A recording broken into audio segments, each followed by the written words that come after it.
4 de la tarde, 34 minutos, 17 grados 3 décimas la temperatura en Buenos Aires y alrededores. Hoy fue uno de esos primeros días que van hablando del otoño, digamos, Vinimos ¿no? con pullover, digámoslo Sí, así. vinimos con algo arriba. ¿Qué haces, Carlos? ¿Cómo te va? Muy buenas tardes. Hola Pablo, ¿qué tal? Buenas tardes. Gracias por atendernos, Carlos. A ver, arrancamos el programa hablando de un momento de crisis del gobierno en tres planos: política, económica e institucional. Por supuesto, lo político con lo que ayer ocurrió en el Congreso, también vinculado a ese fallido viaje de Estados Unidos a Estados Unidos de Milei buscando una foto que no se dio. Lo económico, ¿qué más decir? Lo venimos conversando mucho y sobre todo con el arancelazo de Trump, y lo institucional por todo el tema de la propia Corte. Una mirada sobre eso primero y después quiero que nos cuentes algo que ayer mencionaste que va a ocurrir el martes, que no muchos advirtieron, pero que después me parece tiene mucho valor si lo contás. A ver, yo estaba leyendo hace un rato una nota en uno de los diarios digital. Se dispara 50% el índice del miedo de Wall Street y toca su nivel más alto desde la pandemia. Es decir, un poco para poner en contexto de lo que estamos hablando, ¿no? Sí. Ese índice es un índice teórico que en Estados Unidos lo llaman el indicador del miedo, que es un indicador de expectativa de mercado, y bueno, y que subió.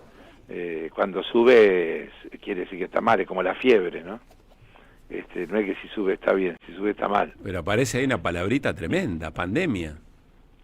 Sí, dice, estoy leyendo lo que dice la noticia, ¿no? El nivel más alto desde octubre de 2020. Y esto se produjo después de que China devolvió el favor, subiendo los aranceles como lo subió a todos los productos norteamericanos. Entonces, bueno, estamos en un escenario donde la economía global está atravesando, está entrando en un proceso de crisis, que cuando uno dice entrando en un proceso de crisis, describe una situación pero no sabe cómo va, para dónde va a ir. Sí.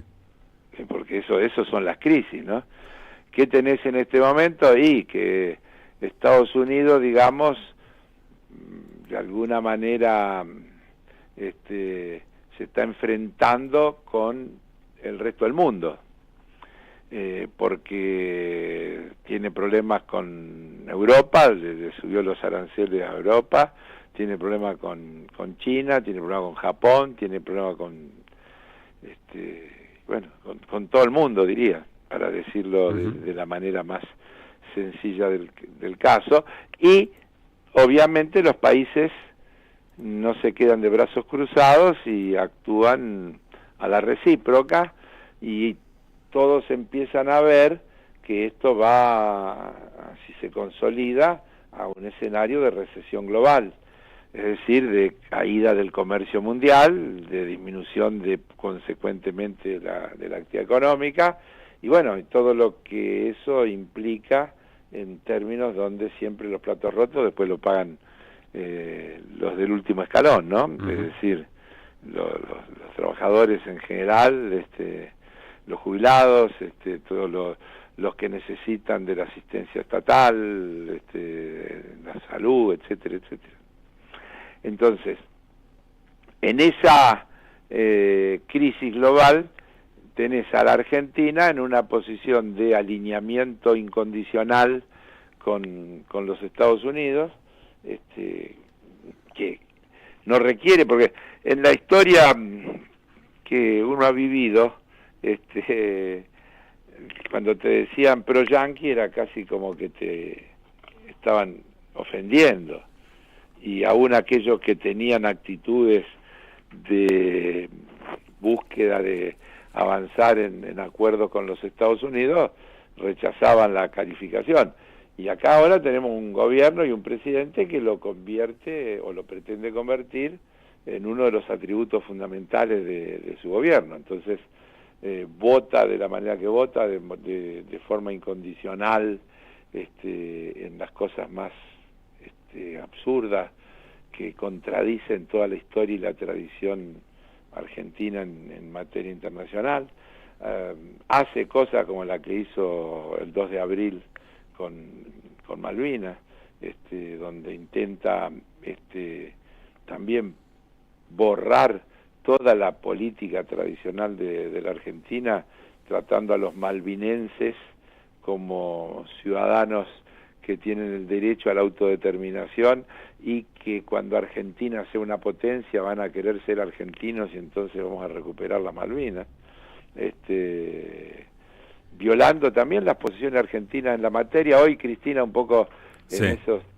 Recién hizo un raconto de la última semana.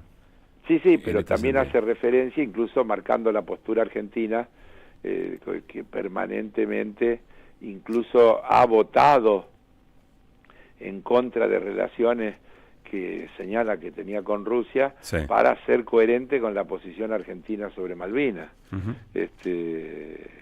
Y bueno, ese es el escenario global, en el que después se entran las anécdotas, todo esto de si Trump lo recibió, por qué no lo recibió. Sí, pero puede ser anecdótico, pero si vos pensás, Carlos, lo que charlábamos recién, que esa es una manera, casi es el modo político de Milei. Si eso entra en crisis, por ahí para otro gobierno un viaje de esta característica pasa, pero a Milei lo compromete en su manera. Un gobierno de otra característica no hace un viaje de esta característica. Bueno, está bien, coincido, pero si un presidente le pone, apuesta tanto a esta manera de acumular política, de hacer política, es un garrotazo, sumado a lo que pasó en el Congreso. Sí, no, pero escúchame, acá estaban diciendo que incluso iban a anunciar que cuando Trump le entregaba el premio iba a anunciar un trato diferencial con Argentina respecto de los aranceles. y ni siquiera se pudieron cruzar o sacar una foto, ¿no? Así es. Efectivamente no le fue bien. Qué sé yo, qué pasó, porque no se me ocurre que Trump lo quiere perjudicar. Lo que pasa que evidentemente Milei no es tan importante para Trump como Trump lo es para Milei. Bueno, eso está claro. Después ya ese terreno de especulaciones, digamos, ¿no? Pero No. ¿Qué va a ser de especulaciones? No, eso no. Después si lo quiso evitar o no lo quiso evitar. Si le va a caer un puñal por la espalda como a Zelensky, no sé, eso ya es especulación. No, pues sí. O puede ser simplemente que tenía otras cosas que hacer y no era para él tan importante verlo. Pero por eso te digo, porque si el problema es ese, o no estaba bien aceitada la agenda, ahí sí puedes echarle la culpa a Bertein. Pero me parece lo interesante es analizar que la política está construida en base a estos gestos o a esta situación. Ese es el problema, exactamente. Que si esto es nuestra política exterior, estamos en el horno. Porque vos te das cuenta que la política exterior se tiene que basar en cosas mucho más sólidas que en la búsqueda de gestos, de este tipo de cuestiones. Que por ahí seguro que no es. Uh-huh. Y además es subestimar a lo que son los Estados Unidos. En Estados Unidos de verdad hay política de Estado. Y el sistema funciona. Bueno, veremos, no sé, Trump ahí aparece, Néstor, no sé, ayer estábamos hablando que esta manera de hacer política económica de Trump no parece muy controlada, no sé. No, eso es otra cuestión. Trump puede estar muy loco, lo que creo que dice Carlos, ¿no? Pero hay todo un tramado institucional que funciona, lo cual acá no se ve. Acá quedó gobernando, decíamos recién, Santiago Caputo. Eso no pasa en Estados Unidos. Por eso te digo, Trump se puede también hacer todas las excentricidades del caso, pero el sistema funciona. Y si no, lo enderezan enseguida, ¿no? Entonces, no parece ser el caso acá, como sí, efectivamente. ¿A quién gobernaba acá la Argentina el otro día? Porque nadie.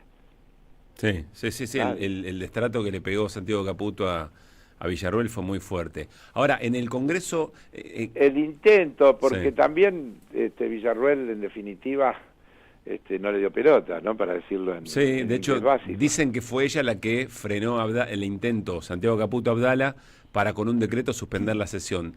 Bueno, pero es que vos te imaginás si con un decreto hubieran suspendido la sesión, el bochorno que significa y todas las derivaciones institucionales que eso tiene, digamos, la elevación exponencial del conflicto de poderes. Bueno, ¿vos te imaginás si con un decreto hubieran querido modificar 600 leyes? Sí, pero mandaron el decreto y lograron a través de los mecanismos institucionales que se lo convaliden. Está bien, porque tenés razón. Claro, no. Ahí el Congreso está gobernando con el Congreso, no lo pasa por Así es. Está bien, tenés razón, buena observación. Forzaron la situación, vino esto y con el veto había falta después un número que tenían ese número para sostener y entonces uno puede decir que se respetaron los mecanismos institucionales. Sí. Que no se respetarían, por ejemplo, si se intenta sostener a señor como miembro de la Corte A Suprema. García Mansilla. A ver, Carlos, nos quedan unos minutos, no quiero dejar pasar algo que tenés para contar, pero como previa a eso, caracterizá la derrota ayer en el Congreso, la derrota política. ¿Qué viste ayer? Porque fueron 37 para el quórum y después fue un número muy amplio en el rechazo de los pliegos, ¿no? Sí, claro. Porque después a la hora de la votación, un candidato juez tuvo 51 votos en contra y el otro 47 o 48. Uno tuvo 2/3 en contra, que es lo que necesitaba a favor. Claro, y el otro más de 2/3. Y el otro más. Y el otro más de 2/3 en contra, claro. Bueno, hay varias cuestiones, porque entramos en sutilezas del análisis que uno puede decir, y Macri, ¿por qué hizo lo que hizo? Uh-huh. Porque hizo con la justa. 2 de Macri bajaron a dar quórum, sin los cuales no había quórum. Así es. Y luego los de Macri votaron todos a favor de la aprobación de los pliegos. Uh-huh. Pero el dato era el tema del quórum ahí, en ese tema caso. Era el quórum. Entonces, una señal de Macri, porque ni me animo a decir del macrismo, porque también eso habría que discutirlo, pero de Macri diciéndole a Milei, no es cierto que podés prescindir de mí, no es cierto que me querés comer, pero si me querés comer, yo tengo capacidad de daño. Mirá lo que te pasa. Claro. Mirá lo que te pasa. De cualquier manera, si no hubieran hecho eso, seguirían agravando la crisis, porque la falta de quórum va llevando a una situación de no funcionamiento del Parlamento. Uh-huh. Porque el Parlamento tiene que funcionar. Porque inmediatamente, imagínate que, estamos hablando ya de hipótesis, cayó la reunión, a los 10 minutos habían pedido de una nueva sesión. Y entonces, o se hace la sesión o el Parlamento deja de funcionar. Sí. No es sencillo, Y eso viene, si querés, a cuento de lo otro que vos querés que yo comente, que comenté anoche. Es la reunión la sesión del martes. Sí, que también esperemos que se convoque, porque lo que hay es un pedido, es decir, ¿cómo funciona la Cámara y las cámaras? Hay lo que son las sesiones ordinarias, que convoca el presidente con el temario que el presidente estima, con los dictámenes que se han producido en las comisiones, etcétera, etcétera, y están lo que se llaman las reuniones especiales, sesiones especiales, que están establecidas en 2 artículos del reglamento, en este caso de la Cámara de Diputados, en los artículos 35 y 36 de la Cámara de Diputados, que requieren que si un número de diputados y diputadas le piden al presidente una sesión especial, el presidente tiene que convocarla. Uh-huh. Después puede pasar, como nos pasó varias veces, que se convoca, el presidente se sienta ahí y no reunimos el número, y cuando pasó la media hora de rigor, el presidente dice, no habiendo quórum, queda levantada la sesión. Pero ¿qué particularidad tiene este pedido de sesión para el martes? ¿Qué particularidad tiene? ¿Quiénes la piden? ¿Quiénes la convocan? ¿Quiénes la convocan? Como yo te dije, hacen falta creo que 10 diputados o diputadas, Pero vamos a leer los nombres. Vamos a leer los nombres. Por orden como están. Pablo Giuliano. Radicalismo. Presidente del bloque. De Democracia para siempre. Democracia para siempre. Germán Martínez. Uh-huh. Presidente del bloque de Unión por la Patria. Miguel Ángel Pichetto. Presidente del bloque federal. Sí. Maximiliano Ferraro. Coalición Cívica. Coalición Cívica. Oscar Agós Carreño, que es integrante del subbloque, de este bloque de Pichetto, digamos. Sí. Margarita Stolbizer. Facundo Manes, que es del bloque radical, creo, sí. Incluso. Dania Tabela, Nicolás Mazot, Emilio Monzó, Mónica Fein, Fernando Carvajal, que también es del bloque radical. Uh-huh. Es decir, bueno, desde luego estoy omitiendo y salteando a Cecilia Moró, Paula Penaca. Es decir, el número está para el pedido, lo que llama la atención es la convocatoria. La diversidad de los que firmamos, digo firmamos porque yo soy uno de esos firmantes, sí. Casi diría, haría imposible que la sesión no tenga quórum. ¿Y qué se va a tratar en la sesión? El proyecto, el orden del día que le estamos pidiendo es Comisión Investigadora sobre la criptomoneda Libra en el ámbito de la Honorable Cámara de Diputados de la Nación, creación. Bien. Interpelación a distintos funcionarios del Poder Ejecutivo sobre el caso de la criptomoneda Libra, citación. Pedido de informe al Poder Ejecutivo sobre diversas cuestiones relacionadas con el caso Libra. Pedido de informe al Poder Ejecutivo sobre diversas cuestiones relacionadas con el estado de situación de la obra pública en ejecución financiada por el Gobierno Nacional en cada una de las 24 jurisdicciones del país. Me queda un segundo en lo de Libra. Eso es lo que eso es lo que se estaba intentando hacer en el caso Vichy, que ¿se acuerdan en el Senado? Que propuso el senador radical, propuso la creación de la comisión, 20 minutos después votó en contra. Es decir, que es un elemento muy sensible para el gobierno y sobre el que operó muy fuerte para que no haya comisión investigadora. Correcto, sí, bien. Sí. Veremos. Yo te digo, bueno, sigo con el orden del día. Sí.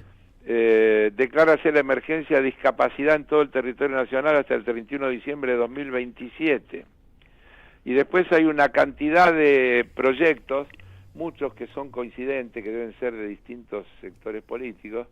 Prórroga de su vencimiento y por el término de 2 años la vigencia del capítulo segundo de la Ley 27.705, que implementó la unidad de pago de deuda previsional. De eso hay varios proyectos. O sea, la moratoria, reinstalar la moratoria previsional. Bueno, un dato político muy importante. Está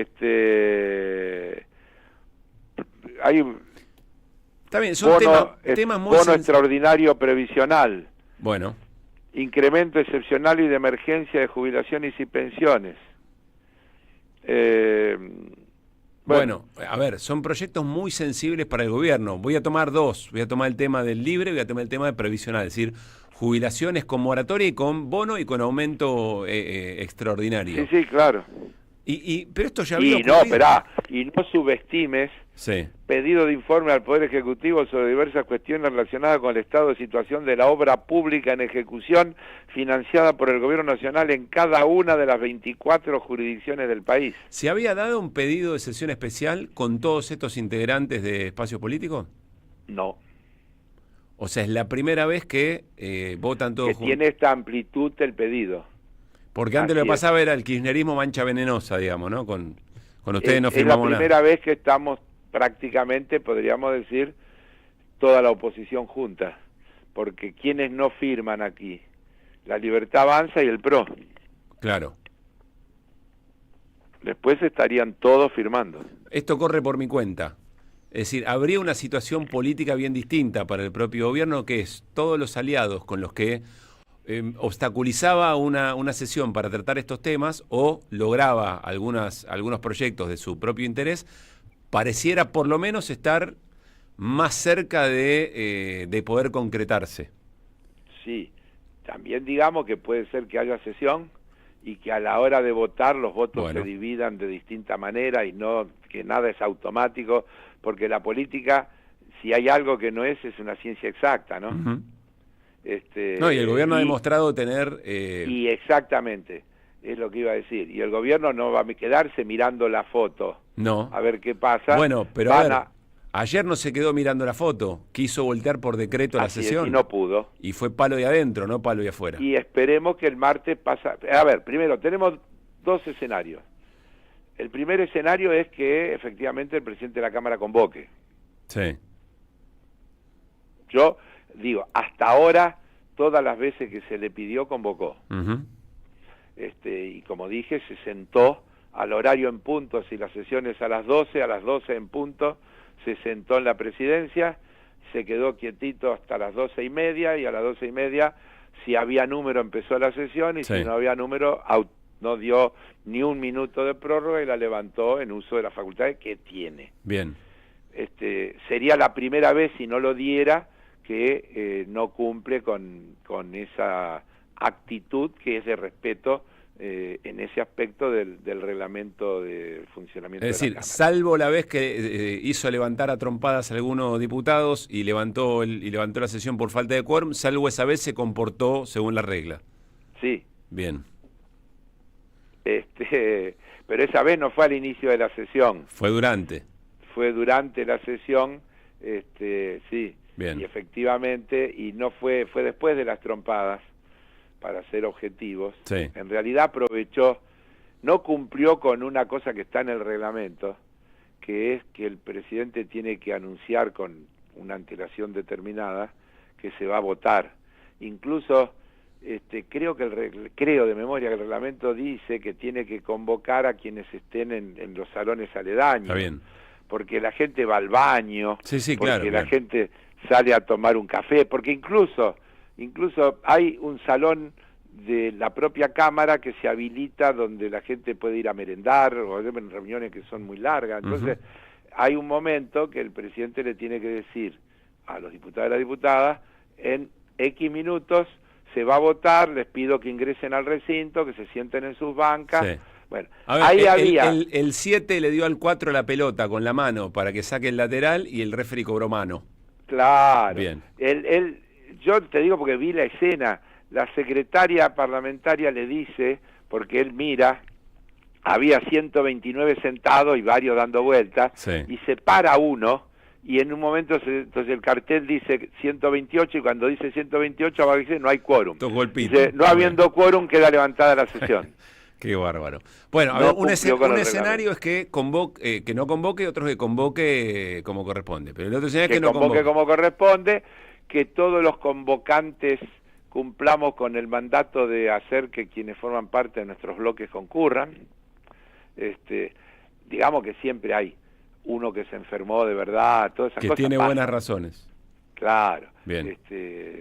100% generalmente no se logra, y más en la Cámara de Diputados. Pero digo, más allá de los escenarios que se puedan dar, acá hay un dato político importante, que ayer se le quebró una defensa política que tenían algunos aliados y que el martes hay una convocatoria inédita para tratar temas muy sensibles. Así es. Acá estamos tratando de leer si cambió el momento de la política, que la división de poderes es una cosa que sabiamente la Constitución establece, y que hay que respetar por todos los medios y hacer respetar por todos los medios, porque en esa división de poderes está la manera de evitar los excesos, los desequilibrios y garantizar que estén en juego siempre con cuidado los intereses supremos de la nación. Bueno, vamos a nuestra charla del lunes a ver un poquito más cerca, a ver cómo se da, si es que te dan los tiempos. Me parece que hemos hecho un buen resumen de estas últimas horas y apuntándole a ver si podríamos hablar horas, porque hay tantas cosas que van pasando por minuto que así es. No tendríamos que estar en cadena nacional. Abrazo grande, Carlos. Chau. Buen fin de semana. Carlos Heller. Deja tu mensaje en nuestra línea